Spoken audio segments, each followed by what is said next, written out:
Hello. I thought it'd be fun to take you on behind the scenes of me doing a live TV segment. And so this video is for anyone who is interested in landing press and preparing for going on live TV. If you are a creator, a consultant, a coach, anyone who wants to increase your online presence and your credibility and authority, this video is for you. And also just fun. I just shower the day of, and I'm gonna have to blow dry my hair, but I recently cut my hair, so it's not gonna take as long to blow dry. If you notice here, I do not have great skin. Look at this. My eczema coming out, and of course it comes out when I am trying to not look crazy, so we'll have to figure this out today. What to wear if you're doing a live television segment. First thing is, this is not the day to be trying on a new outfit. You should always go with something tried and true, something that you felt comfortable in the past with and you feel confident in, and that you're not risking any sort of malfunction that you weren't prepared for. So find your favorite outfits that you have maybe gone to a job interview, or you've gone to a party, or you've gone, depending again on your vibe, or you've gone and done an important event in. And don't worry if people have seen that outfit before, nobody cares. What matters more is that you are not making your clothes the center of attention. You're making what you're saying the center of attention, and you don't want to, use any brain space on clothes that you're not comfortable in. You want to have something that has pockets and or a collar, and ideally both. Third thing that would be ideal, which I'm not wearing today, is if you have anything that's a waistband. So pants versus a dress, or if you're going to wear a dress, that it has a belt around it, because oftentimes when you do television segments, the microphones need to clip onto something. And so it's easier if you can put it in your pocket or clip it to the back of your pants. And you're going to have to clip into a collar, or they're going to have to clip into your neckline usually. And so you want to make sure the neckline is going to be able to sustain the weight of the TV microphone, and that it's not going to look ugly. So for example, if this was the actual TV microphone, the TV microphones are much smaller, but just so you can see, it's going to do something like this, right? It's going to clip somewhere, and so you're going to need somewhere to clip it to. So if you're wearing a collar that's too high, that's not going to be good. If you're wearing a collar that's also too low, that's not going to be good. And if you are wearing something that is going to show the wires and stuff, that might not necessarily be great either. So you want to think about how a wired mic could potentially be strung around you to make sure that it is not distracting on the actual segment.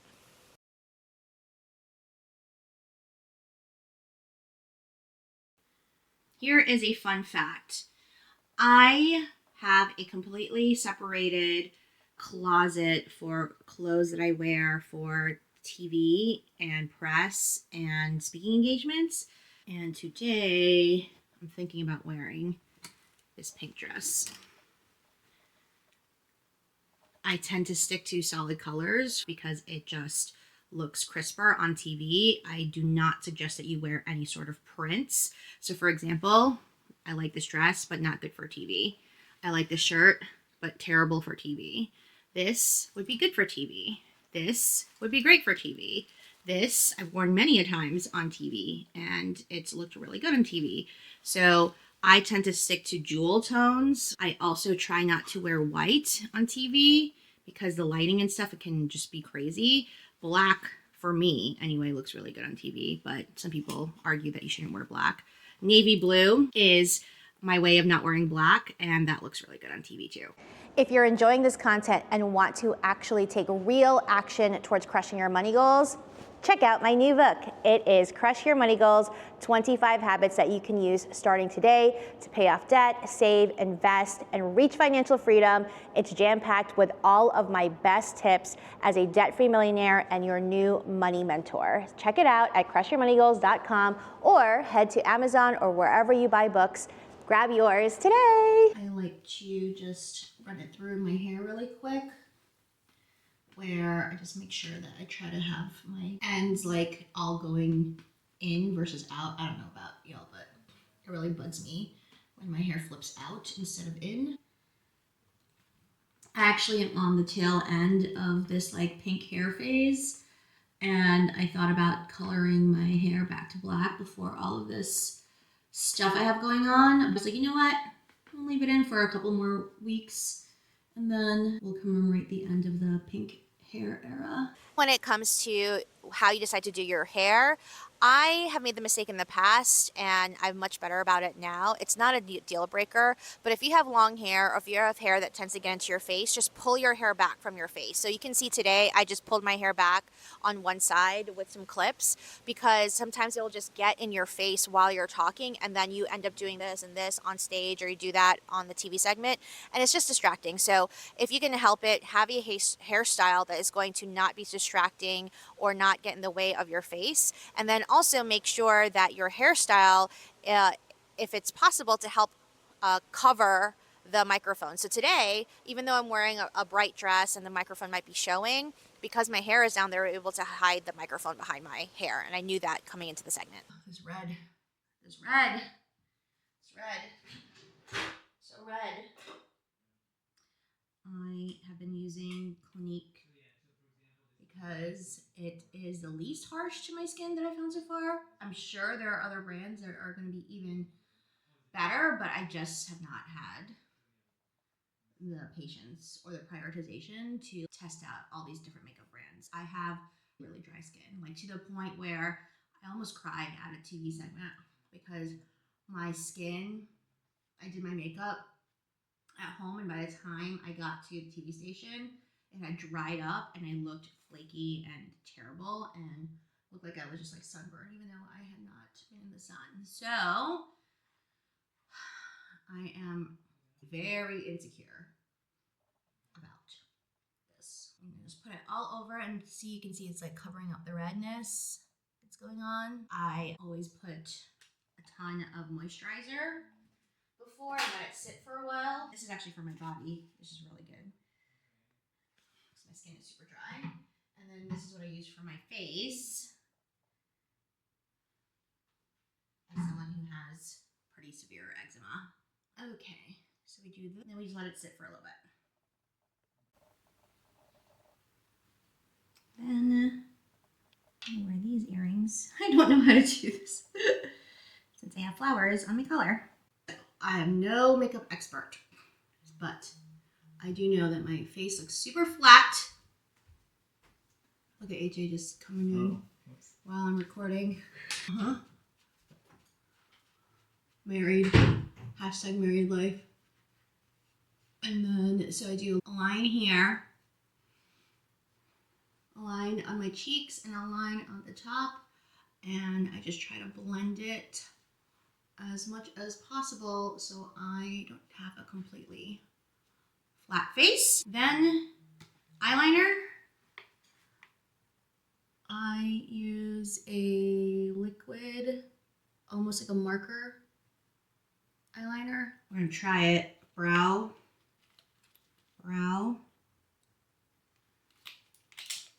Pencil.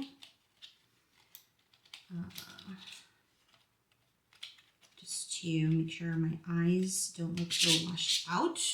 All-in-one styler crayon. I don't know. I got it because it was on sale. Oh, there's mascara. That's cool, I think. Yeah, sure. Already broke. Mother effer. Well, probably not buy this again. It broke again. Oh my god. Okay, we're definitely not buying this one again because I just wasted probably like 5 uses from that one, from it breaking twice. So, do not buy this Estee Lauder. Okay. And I think that's good enough. Now we are in the parking lot, doing one last look, and my hair is already doing what I didn't want it to do, and I'm not going to stress about it, because what can you do at this point? Now I will show you what's actually in my bag as I prep to go into the TV station. So number one, always carry a bottle of water with you because you might not have water there. And that is the time that your throat will just get super dry. So always bring a bottle of water.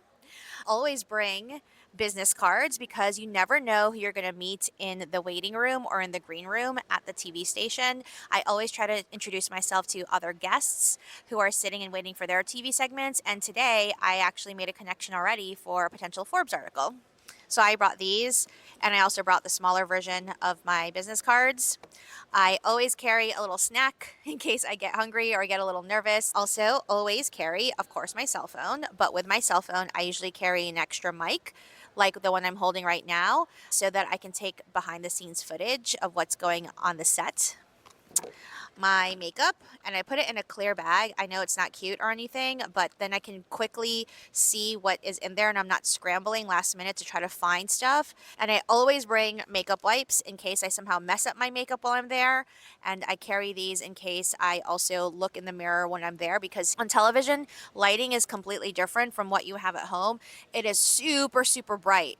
I would always guarantee for you to actually err on the side of having more makeup and not less. And you can always dial it back once you get there. But what I would say is that most people end up putting like not enough makeup on, and then they end up looking really dry, or they end up looking really flat, their faces. And so I always try to put on more makeup, and then I just test out what's going on once I get there in the real lighting. I usually also carry my glasses. Sometimes I can't decide if I want to wear glasses until right before I get on set, depending on how I'm feeling. However, if you're someone who has bad eyesight, just wear the glasses, because oftentimes they'll have teleprompters or things that you might not necessarily have to read, but people will be giving you directions from far away, or you can at least see what's going on from far away if there is teleprompters. And so if you're going for the sake of not wearing glasses for the looks and you're sacrificing your eyesight, that's not a good idea. And of course, I always bring a comb to make sure that my hair is on point. So make sure that before you go to do any sort of live television, or if you're doing a speaking engagement, or if you're doing a workshop, you always want to make sure that you have your supplies on hand.